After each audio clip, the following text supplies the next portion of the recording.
এভাবেই অস্ত্র প্রদর্শন করে ফসলি জমিসহ আশপাশ থেকে বালুমাটি কেটে নিয়ে যাচ্ছে প্রভাবশালী চক্র।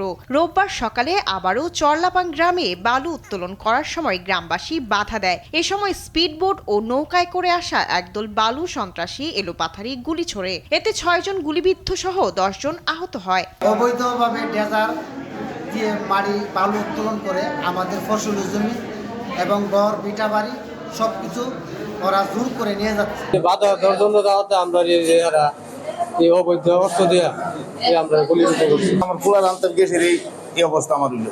এখন পর্যন্ত 6 জন রোগীকে আমরা এন্ট্রি করছি, সবাই আহত অবস্থায় আসছে এবং ম্যাক্সিমামই মাল্টিপল রাবার বুলেট ইনজুরি। স্থানীয়দের অভিযোগ, বালু সন্ত্রাসীরা প্রশাসনকে ম্যানেজ করে স্থান পরিবর্তন করে এক জায়গা থেকে অন্য জায়গায় এসে নির্বিচারে বালু মাটি কেটে নিয়ে যাচ্ছে। প্রশাসন দ্রুত ব্যবস্থা না নিলে পরিস্থিতি উত্তপ্ত হয়ে উঠতে পারে বলে আশঙ্কা তাদের। ডেজার লোক 10টা টাকার মধ্যে 20টা দেয়, মানে প্রশাসনের লোকের, তো প্রশাসনের লোক আইব কামবে, প্রশাসন আছে আর উপরের লোক আছে, এর সাথে বলি এরা আমরা কোনো পরোয়া করে না। এই বাজারে গুলি করে, ফ্রন্ট বাজারে গুলি করে, এন্দায় ভিতরে ঢুকে হালের ভিতরে। এ বিষয়ে আইনগত ব্যবস্থা নেওয়া হচ্ছে বলে জানালেন থানার ভারপ্রাপ্ত কর্মকর্তা। অভিযোগ করছে ঘটনাটা সত্য, তাদের কৃষি জমি নদীভাগে বিলীন হচ্ছে, এটা সত্য।